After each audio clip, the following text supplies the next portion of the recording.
你相信这个世界上有灵异事件吗？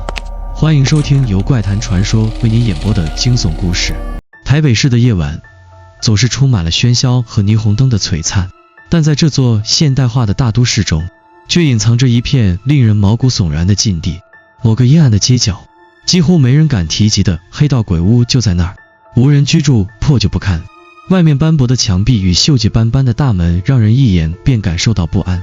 许多人听说过这座宅邸，但大多数人都不敢靠近，更别提进入了。你准备好看完这个故事了吗？李晨，一个年轻的调查记者，总是被城市的阴暗面所吸引。这些被遗忘的角落，承载着无数不为人知的秘密和往事，是他最感兴趣的故事来源。最近，他听闻了关于黑道鬼屋的传闻，心里燃起了强烈的好奇心。那座鬼屋是真的闹鬼吗？李晨问着自己，脸上是既期待又不安的表情。在一次酒吧的聊天中，他听到了更多关于这个地方的故事。传言说，这座房子曾经是黑道大佬的私人豪宅，而大佬生前极为暴力，豪宅里发生了多起血腥的暗杀、绑架事件。最终，这位黑道大佬在一次内斗中死于非命，但他死后，这座宅子却依旧静静地伫立着。更令人毛骨悚然的是，曾经有人试图进入调查，却再也没有出来。虽然周围的人纷纷劝他不要去，但李晨的内心却充满了无法言喻的冲动。他知道，这将是一个能让他名声大噪的报道，或者说，能让他挖掘出令人震惊的秘密的机会。无论如何，他都决定亲自去一探究竟。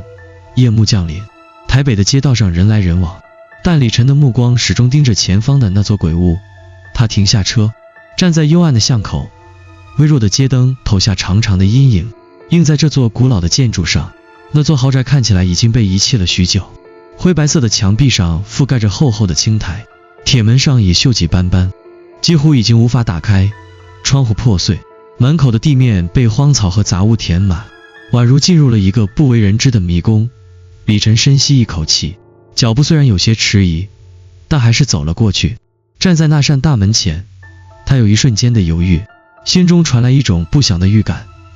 这座宅子仿佛在向他发出某种警告，但他迅速抛开了这种念头，压抑住内心的恐惧，拿出随身携带的手电筒，推开了沉重的大门。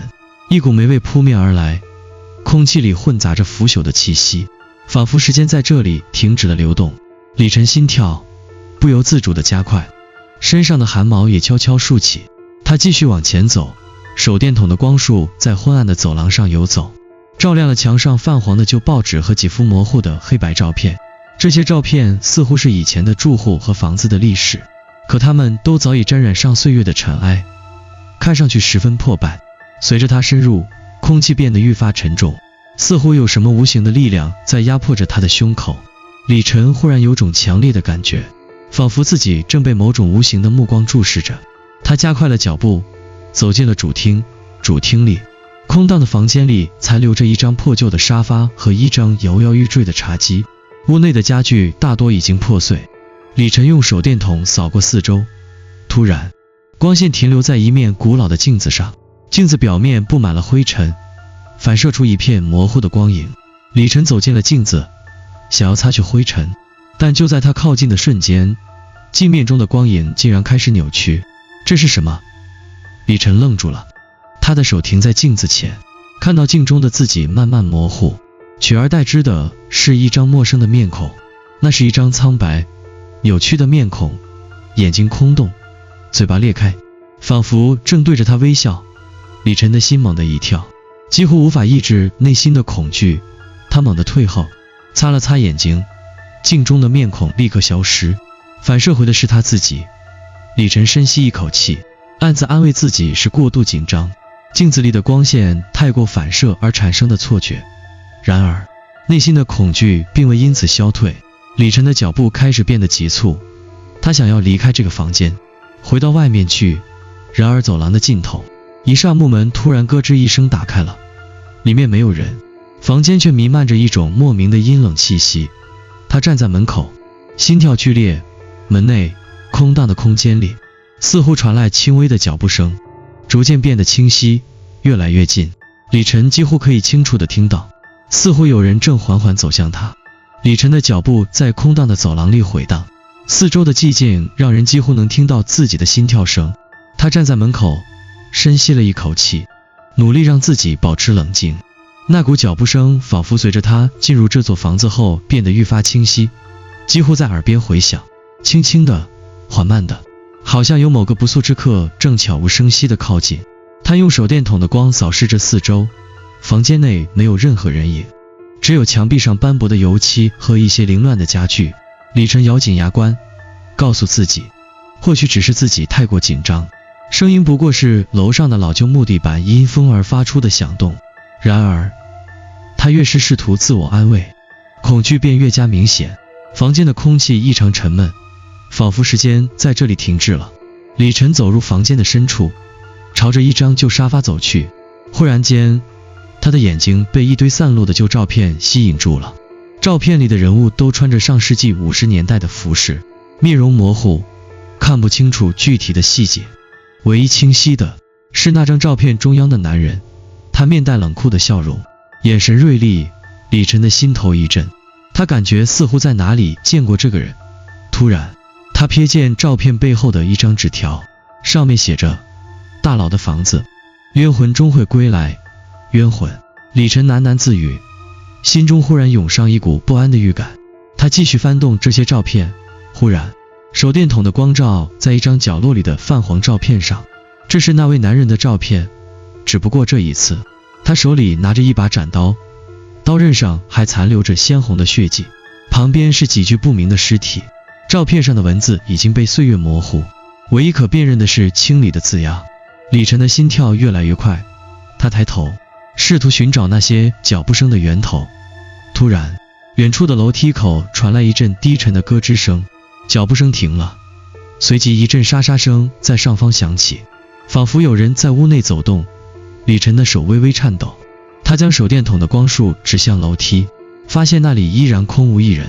恐惧像一只无形的手紧紧抓住他的胸口，呼吸开始急促。他想转身离开，但一种强烈的好奇心却让他不自觉地迈开了步伐，朝着声音的方向走去。脚步声越来越清晰，甚至伴随着一种轻微的低语声。李晨努力分辨那是什么声音，但它们模糊而混乱，如同无数个幽灵在窃窃私语。每走一步，身后就会传来一阵轻微的回响，仿佛有人紧跟在他身后。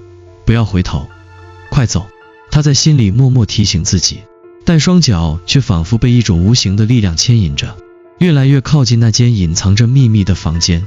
他来到楼上的一间卧室门前，门微微开着，透出一缕阴冷的气息，像是从另一个世界吹来的风。李晨心中一阵犹豫，正要推开门时，耳边又响起了那个低沉的声音：快走，别进来。李晨愣了一下，背脊顿时凉了一半。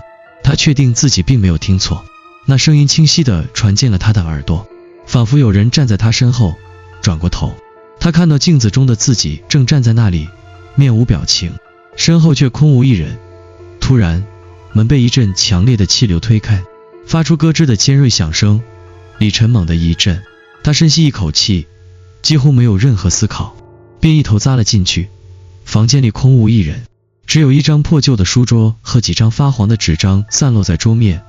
李晨走进书桌，注意到其中有一封已经发霉的信件，信封上写着：为兄报仇，绝不饶恕。他打开信封，里面是一份血腥的契约，纸张上面布满了污渍，其中的字迹歪歪斜斜，仿佛是用血书写的。死者未能安息，必将复仇。李晨的心跳如雷，他愣住了，感觉一股寒气自脚底升起，猛地回过头，正对着的墙上赫然出现了一幅画，那是一张黑道大佬的画像，眼睛直勾勾地盯着他，仿佛要将他吞噬。忽然，他感到一股刺骨的寒冷蔓延全身，仿佛被某种无形的力量环绕。墙上的画开始微微晃动，仿佛画中的人正在逐渐变得生动。李晨猛地转过身，想要离开，却被一个冰冷的声音叫住：你就是他吗？他想让你知道，你的父亲背后有多少冤屈。李晨的心猛地一沉，脚步停住了。他无法理解这个声音的含义，也无法将眼前的景象联系起来。那人不会真的是他的父亲吧？他扭头看向四周，所有的声音消失了，空气也变得异常沉重，整间屋子似乎变得更加阴冷，仿佛时间在这里静止了，所有的过往都在暗中等待复仇的时刻。李晨的身体已经不受控制地颤抖了起来，他的双手紧紧抓住桌子，试图保持清醒，但脑海里却充斥着越来越多无法解释的画面，父亲的脸，鬼魂的低语，那张血腥的契约，眼前一片黑暗，仿佛整个世界都陷入了无尽的深渊。他不知道自己是否还能走出去，但那股莫名的恐惧和不安却深深地吞噬了他的理智。李晨已经无法再分辨什么是真实，什么是幻觉。站在那间阴森的房间里，他的脑海中满是扭曲的画面，父亲的面容，那个诡异的低语声，镜中出现的陌生面孔，这一切交织在一起，仿佛每一秒钟都在吞噬他的理智。他猛地闭上眼睛，强迫自己集中注意力，深吸一口气。可当他睁开眼时，发现房间的角落里竟然站着一个人影。那是一个穿着老旧黑西装的男人，面容苍白，双眼深陷，嘴角带着一抹邪笑，仿佛早就等待着他的到来。你终于来了。男人的声音低沉而沙哑，仿佛从地狱深处传来。李晨的心猛地一震，几乎想要尖叫，却发现自己的嗓子仿佛被堵住了。那个男人的身影开始在房间内游走，越来越接近他。李晨感到一股强烈的压迫感，仿佛整个屋子都在用一种不容抗拒的力量将他逼入绝境。你知道吗？男人继续说道，你父亲的所作所为早已经将你与这座屋子绑在了一起，你无法逃脱。李晨的脑海瞬间一片空白，仿佛有什么重击了他的心脏。那个男人的话让他如坠深渊，他的父亲竟然和这座鬼屋有着不可分割的联系。他突然想起之前看到的那封信和那些散落的照片，每一张照片上他父亲的笑容都充满了冰冷与暴力。他在黑道中的所作所为，难道真的如此残忍，致使这些冤魂不得安宁？男人走到李晨面前，伸出冰冷的手触碰到他的脸颊。那一瞬间，李晨几乎无法忍受这种寒冷与腐朽的触感。男人的眼神里充满了讥讽，仿佛早已知道李晨无法逃脱这场噩梦。你以为你能解开这些秘密吗？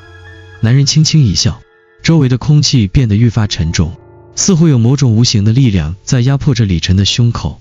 李晨本能的后退，但每一步都感觉像是在陷入无底的深渊。他感到身体开始变得越来越沉重，双腿仿佛被某种无形的绳索捆住，动弹不得。突然，他听到耳边传来了更多的低语声，这次的声音不再是模糊的，而是清晰的，带着强烈的情感，仿佛所有的死者都在诉说着他们的冤屈。他看向四周，四面墙壁开始裂开，墙中的血红色纹路扩散开来，像是某种祭坛的血迹印记。父亲李晨低声呢喃，他的眼睛开始模糊，心中充满了对父亲的疑问和恐惧。他死得不明不白，而你作为他的儿子也注定不能逃脱。那个男人冷笑道，眼中闪烁着邪恶的光芒。他做的一切你都将一一继承。就在这时，李晨感觉到身体一阵剧烈的疼痛，仿佛灵魂正在被撕裂开来，恶灵的力量开始疯狂侵蚀他的意识。他的眼前出现了父亲那张冰冷的面孔，那张血腥的契约又出现在他眼前，纸张上的鲜血再次鲜艳如新。他闭上眼睛，试图逃避这一切，但当他再次睁开眼时，他发现自己站在了豪宅的客厅中。那一切仿佛变得真实起来，时间似乎倒流，重现了当年父亲暴力行为的场景。就在李晨感到即将崩溃之际，一阵剧烈的响声将他从迷幻的状态中拉回。他睁大眼睛，发现自己竟然又回到了那个破旧的书房里。镜子中的人影依旧模糊，但这一次，那个人影竟然露出了一抹熟悉的微笑。李晨猛地顿住了，他开始回想所有发生过的事情，从那张照片上的黑道大佬，到镜中怪异的面孔，一切似乎都在指向同一个真相。他一直在这座鬼屋中，永远无法逃脱。他低下头，看到了那封写着为兄报仇的血腥契约。这时，他忽然明白过来，自己一直以为是调查记者，却从未察觉过，自己竟然是那位黑道大佬的亲生儿子。这一切的噩梦和灵异现象，原来是因为他父亲的血腥暴力和冤屈的灵魂，导致了这个房子永远无法安宁。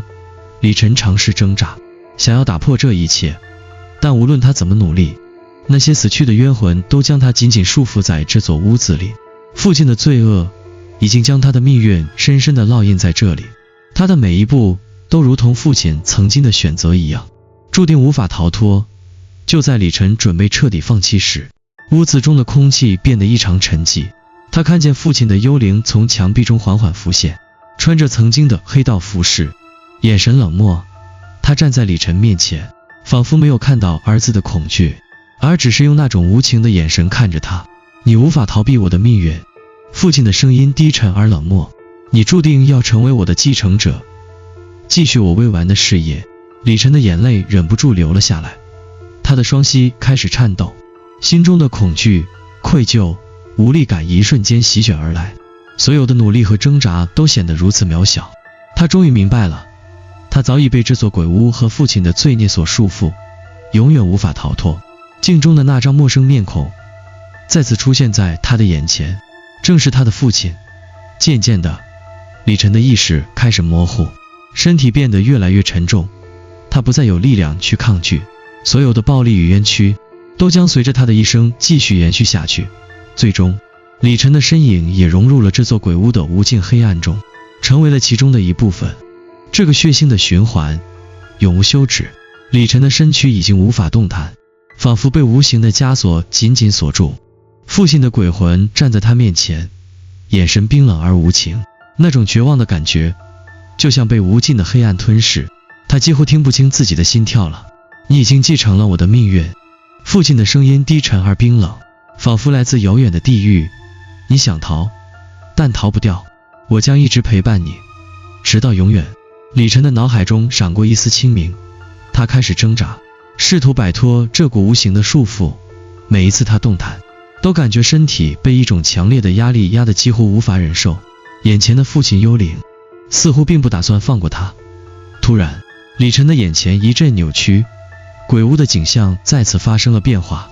房间的墙壁开始渗出血红色的液体，那些早已腐烂的家具仿佛又恢复了生气，回到了父亲和黑道兄弟们当年的样子。一场又一场的血腥宴会，一次又一次的暴力杀戮。他看到自己年幼时的模样，那个孩子站在角落里，眼睛里充满了恐惧与困惑，看着父亲冷酷地对待敌人。那个场景不断在他眼前重演，仿佛父亲的暴力已经深入他的血液，无时无刻不再控制着他。李晨的心中充满了愤怒与不甘，但更多的是无法逃避的恐惧。他终于明白，这座鬼屋不仅仅是一个建筑，它是父亲暴力和罪恶的化身，是冤魂永无止境的复仇之地。我无法摆脱。他喃喃自语，声音充满了无力。忽然，空气中传来一阵刺耳的尖叫。李晨被一股强烈的力量推向了屋子的角落，他的眼前顿时一片模糊，镜子中的自己再次扭曲，变得面目全非，嘴巴裂开，双眼血红，仿佛他已经完全被父亲的灵魂所吞噬。你现在的模样，就是我当年最真实的模样。父亲的鬼魂冷笑道，你现在完全继承了我的一切，包括我的罪孽。